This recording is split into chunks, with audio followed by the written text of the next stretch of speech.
Assalamualaikum warahmatullahi wabarakatuh. Hai sahabatku semua dimanapun berada, semoga sahabat semua selalu dalam keadaan sehat-sehat saja. Amin ya rabbal alamin. Pada tanggal 8 Desember, Piala AFF yang sekarang telah berganti nama menjadi Asian Cup akan segera dimulai dan timnas kita akan memainkan laga pertamanya pada tanggal 9 menghadapi timnas Myanmar pada jam 17.00 akan disiarkan langsung secara live di RCTI. Dan timnas kita seperti mana yang kita tahu akan menurunkan skuad U22 dan akan juga ditambah dengan beberapa pemain abad yaitu seperti Marcelino, Pratama Arhan dan juga Asnawi Mangku Alam. Tapi dengan adanya info terbaru yang jelas Rafael Struijk akan dilepas oleh klubnya seperti mana yang disampaikan oleh Pak Sumarji, yang mana Sintayong meminta kepada Ketua Umum PSSI kita untuk meminta klubnya Rafael Struijk untuk bisa melepas agar bisa memperkuat timnas Indonesia. Tetapi seperti mana yang telah disampaikan akan dilepas oleh klubnya pada tanggal 17. Tetapi juga STY meminta kepada Pak Erick Thohir untuk bisa lebih cepat lagi datang untuk bersama bergabung ke timnas. Di video kali ini kita akan melihat sebuah video dari channel Gals yang mana katanya Presiden AFF kesal kepada beberapa peserta di Asian Cup yang mengikuti jejak timnas Indonesia dan membuat kualitas Piala Asian Cup pada tahun ini levelnya agak menurun. Itu pendapat bagi Ketua Presiden AFF. Mari tanpa berlama-lama kita lihat dulu videonya.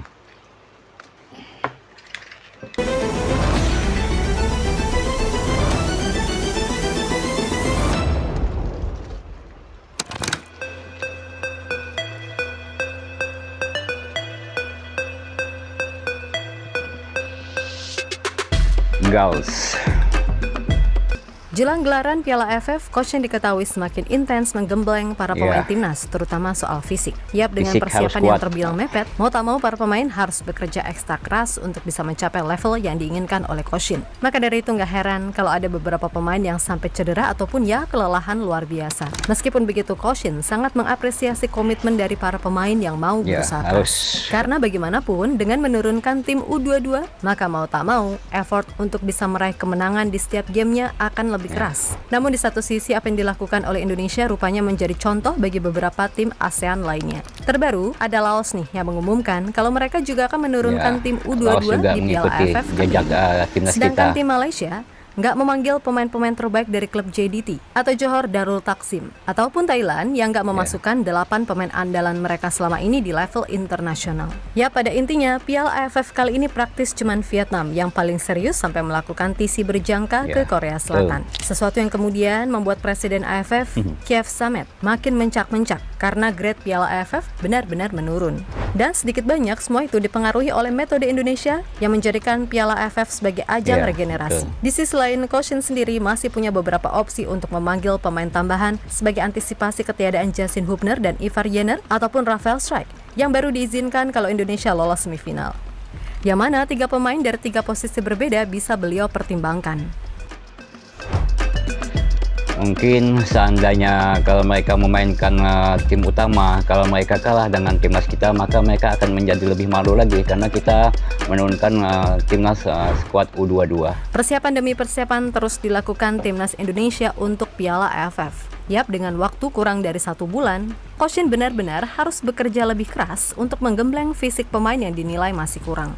Nah, sejatinya coach Shin sendiri sedikit merasa lega karena pemain-pemain seperti Marcelino, Arhan, dan Asnawi bisa tampil di Piala AFF nanti. Walaupun di satu sisi coach Shin juga merasa agak pusing lantaran Ivar Jenner dan Justin Hubner masih belum jelas akan gimana. Dan Rafael Struijk kita tahu baru diizinkan oleh klubnya kalau Indonesia lolos ke semifinal. Kendati kabar terbaru menyebutkan kalau coach Shin berharap Rafa bisa datang lebih cepat.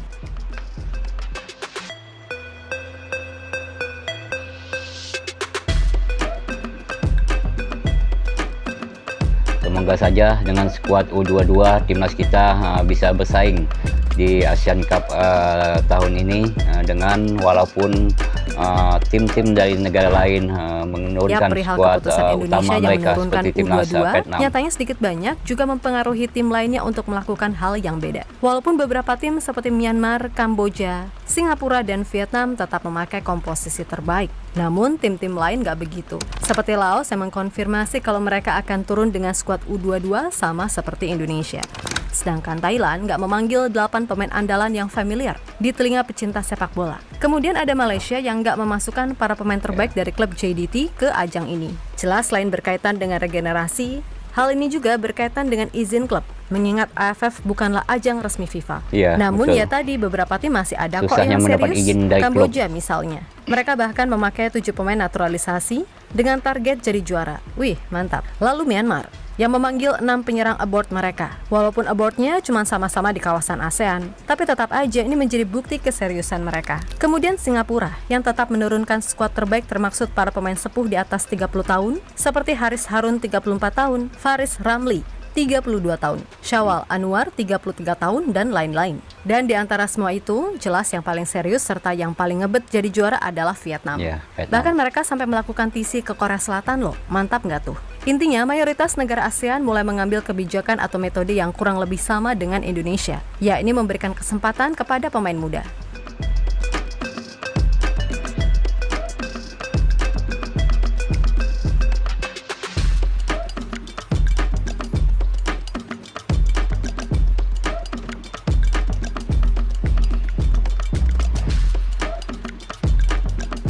Itulah memang Piala AFF ini kan tidak termasuk dalam kalender FIFA. Jadi untuk memanggil pemain-pemain yang berkarir di luar negeri itu sangatlah susah untuk mendapatkan Sementara itu, izin dari melihat skor klubnya. yang ada diketahui membuat Presiden AFF, Kiev Samet, merasa kecewa dengan apa yang terjadi. Baginya, sebagian besar tim-tim ASEAN benar-benar udah mulai menjadikan Indonesia sebagai contoh. Sehingga secara tak langsung, Piala AFF tahun ini, atau mungkin di tahun-tahun berikutnya, akan menurun grade-nya. Karena yang tampil kebanyakan adalah pemain muda. Bukan tim senior berisikan pemain-pemain terbaik yang seperti sebelum-sebelumnya. Ya, gimana ya? Kalau Indonesia sendiri memang menurut Pak Sumarji, menjadikan Piala AFF sebagai ajang regenerasi. Lagi pula, ajang ini nggak masuk kalender FIFA. Jadi cukup sulit bagi Indonesia untuk memanggil pemain utama mengingat Liga sendiri nggak libur. Terlebih, timnas senior Indonesia yang sekarang banyak diisi oleh pemain yang merumput di Eropa. Jadi ya mustahil bagi mereka buat ikut kecuali AFF ini masuk dalam kalender FIFA Matchday, ya itu bisa diusahakan. Lagi pula, Indonesia sendiri sekarang fokus utamanya adalah round 3, kualifikasi Piala Dunia. Dengan untuk sementara duduk di posisi 3, peluang melaju ke Piala Dunia jelas sangat terbuka, mengingat masih ada 2 laga home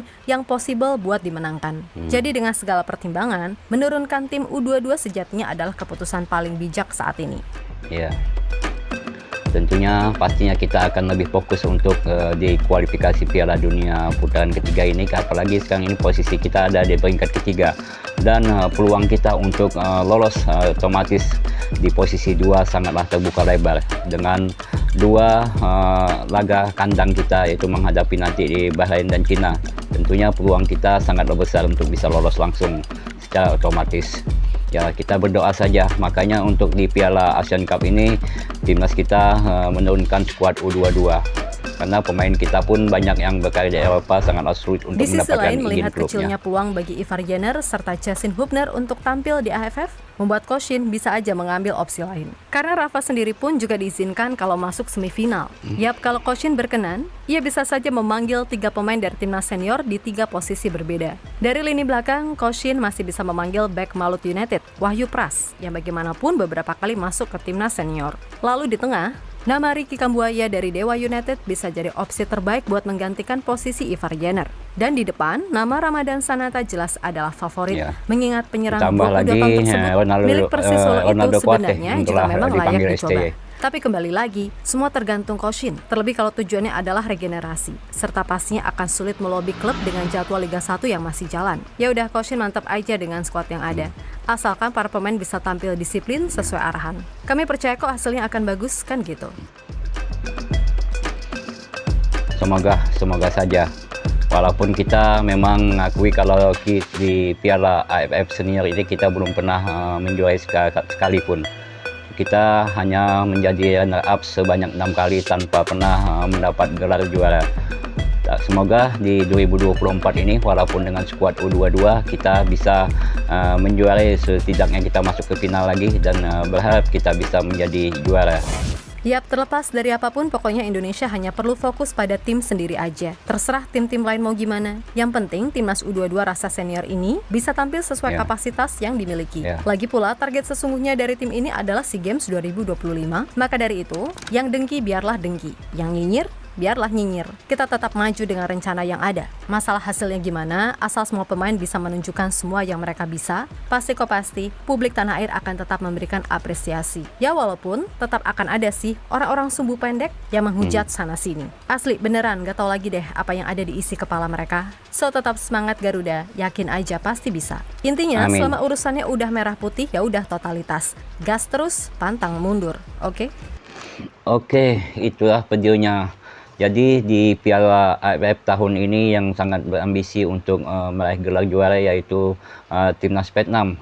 Karena mereka akan menurunkan skuad terbaiknya. Apalagi Timnas Vietnam satu grup dengan Timnas kita. Tentunya mereka akan menjadikan di Asian Cup ini sebagai ajang balas dendam untuk kepada Timnas kita. Karena mereka 3 kali pertemuan, 3 kali kalah tanpa bisa memasukkan 1 gol pun ke Timnas kita.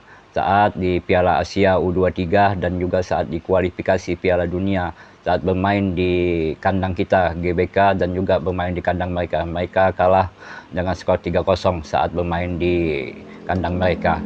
Jadi semoga saja dengan skuad U22 yang dibawa Sintayong ke Piala AFF tahun ini bisa membuat persaingan juga bagi timnas kita, karena memang kita akui timnas kita belum pernah mendapat gelar 1 kali pun untuk di level senior. Semoga tahun ini adalah tahun keberuntungan timnas kita, walaupun memang sangat berat sekali perjuangannya karena kita mengakui karena dengan skuad timnas U22, tapi juga bisa menambah pengalaman bagi pemain-pemain muda kita di Piala AFF tahun ini. Demikianlah video kali ini. Assalamualaikum warahmatullahi wabarakatuh.